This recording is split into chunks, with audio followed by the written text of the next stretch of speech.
So today we're going to be discussing some Advanced Dungeons & Dragons 1st edition, and we're going to be covering that ubiquitous game mechanic, hit points.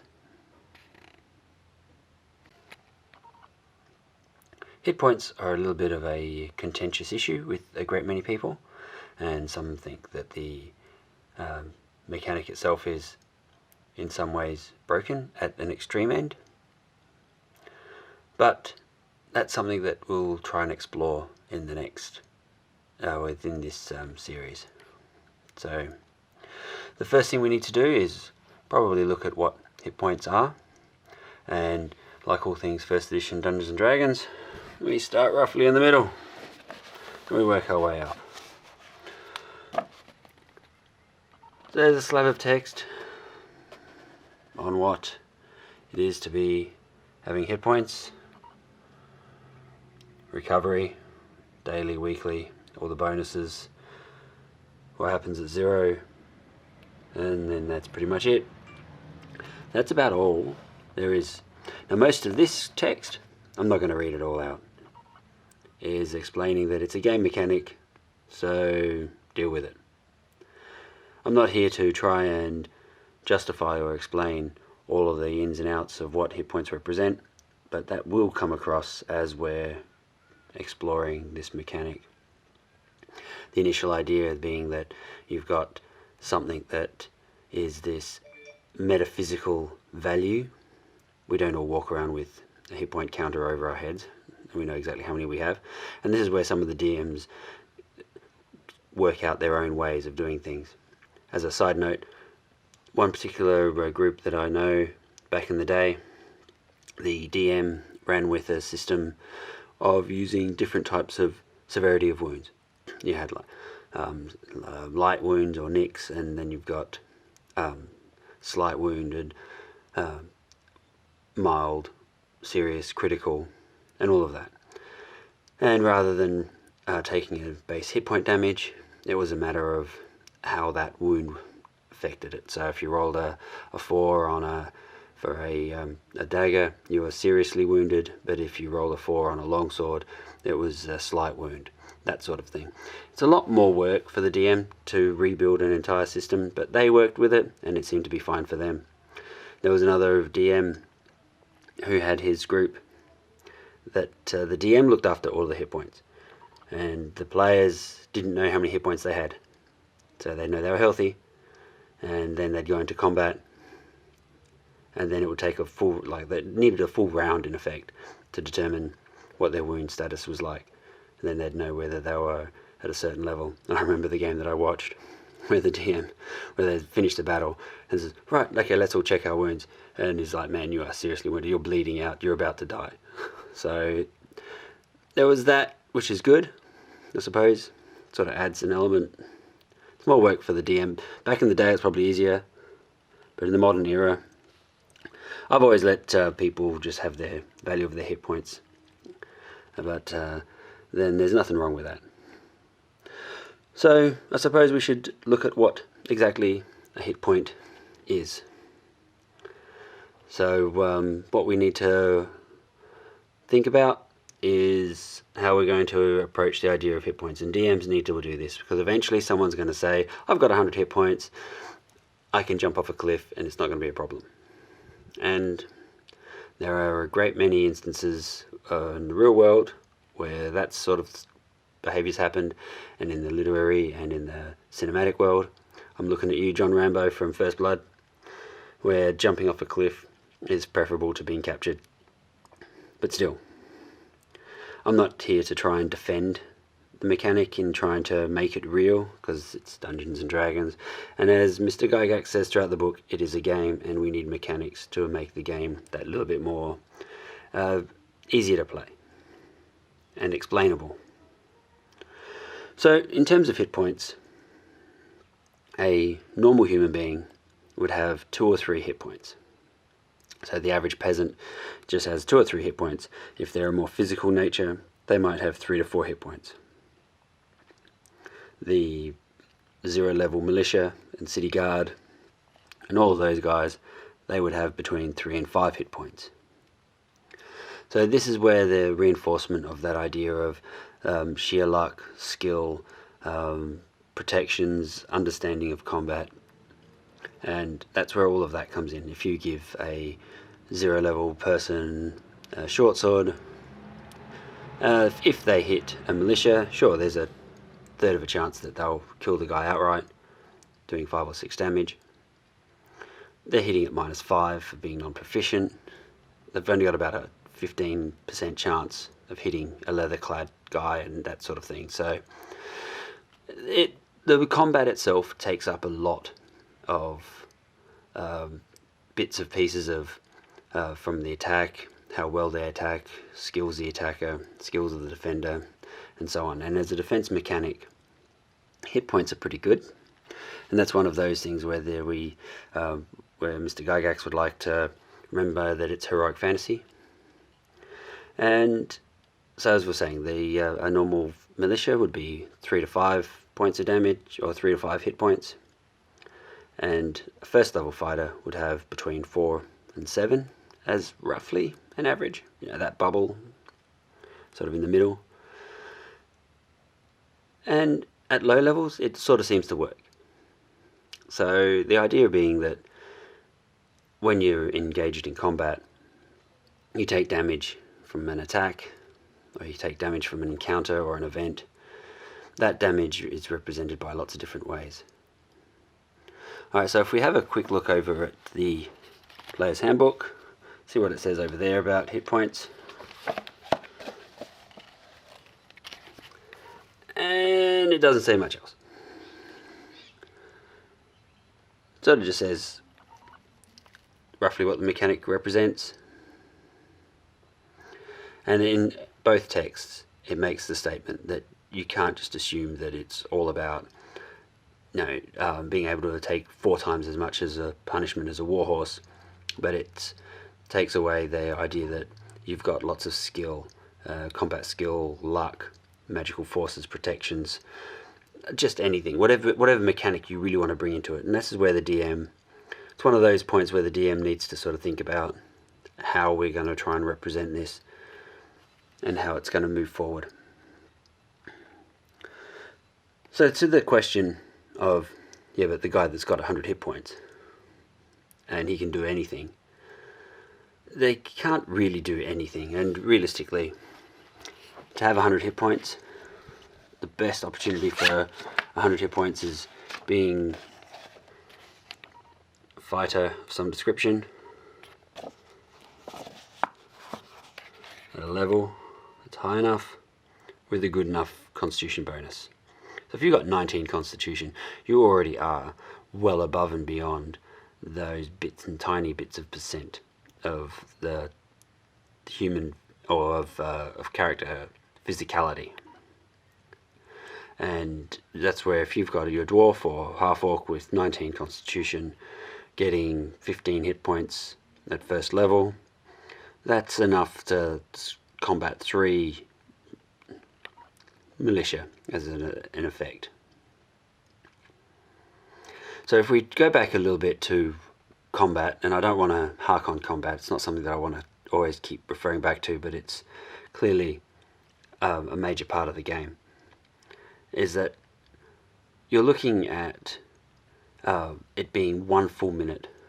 So if we look at it in terms of the peasant with the short sword, how likely is that peasant going to be able to last a full minute with a semi-trained militia, or a semi-professional soldiery? And that's where again you're looking at, well, they've got 3 hit points, the militia has 5 hit points.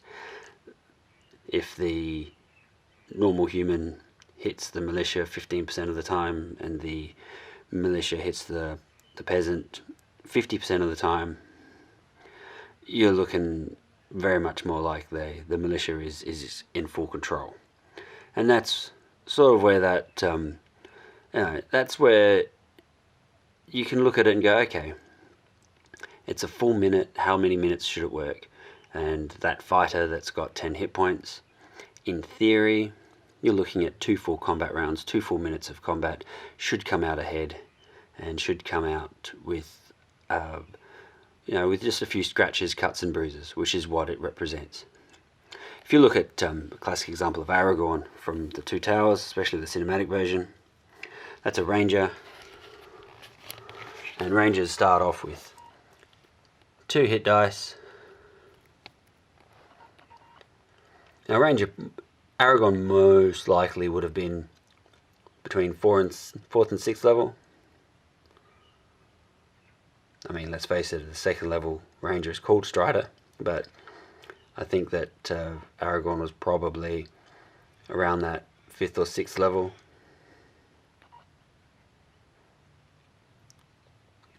And the number of times that he was at 4 hit points was definitely not the norm. He was constantly battered.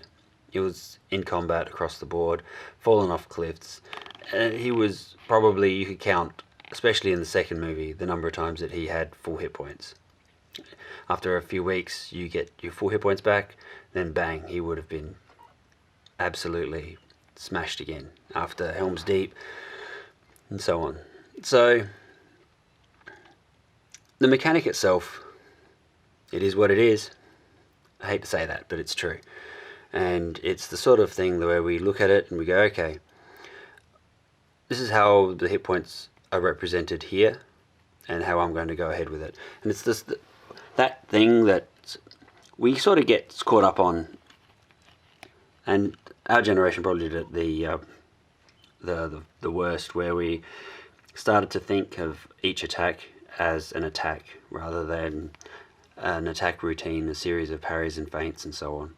I remember that realization coming to me that we may have been doing combat or seeing combat not in quite the right way, and then trying to, okay, how do I bring it back and rein it back in? When you look at the number of experience points required for a level advancement,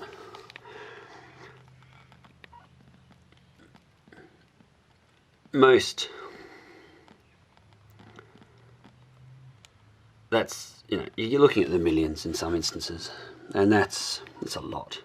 That's just a lot. So things like magic users with their D4, they could have 30 hit points, between 20 and 30 hit points after 750,000. I mean, that's a sedentary lifestyle. The fighter, that's the physical lifestyle, at 9th level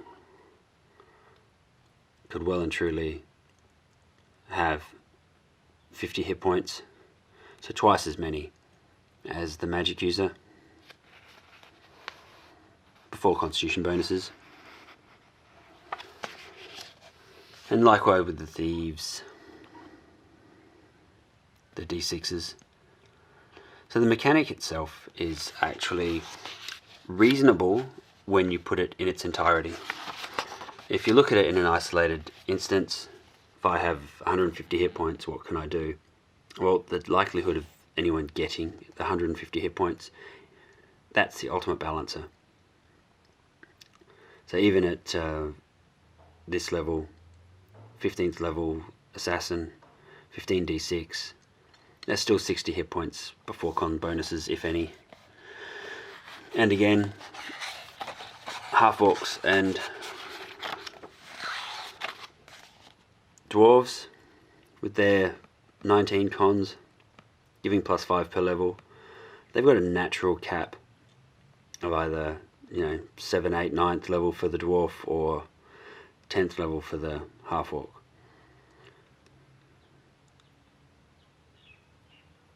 And that helps. That really helps the in maintaining these sorts of things. The balances. Clerics with their D8s. You're looking at humans being anything over 5th level. Up to that you could be a half elf. The half orc I think was like 4th level.